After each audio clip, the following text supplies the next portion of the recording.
Concerning new information tonight after a 7th grader overdosed on fentanyl in Hartford earlier this year. A new statewide survey now says 40% of school districts across the state don't have Narcan in any of their school buildings. Fox 61's Lindsay Kane has more on the push to make the emergency medication available in every school in Connecticut. It's been around 2 months since a 7th grader from the Sport and Medical Sciences Academy in Hartford died from a fentanyl overdose at school, prompting a push for Narcan in all schools across the state.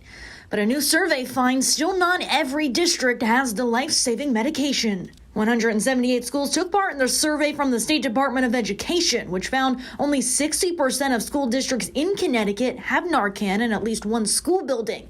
The other 40% don't have it at all. You want to be prepared ahead of the need. You don't want to have the need and not have that on hand. You know, you're talking about young kids, perhaps under 18.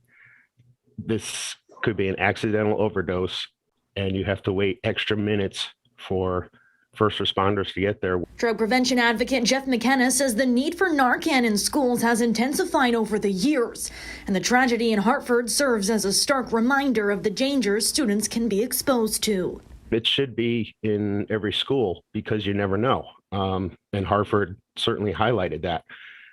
It should be almost like part of a first aid kit for a nurse. There is a bill in the works backed by Chair of the House Committee on Children, Liz Linehan, that would pay for Narcan in every school, as well as training for staff on how to administer the medication and how to help steer students on the right path.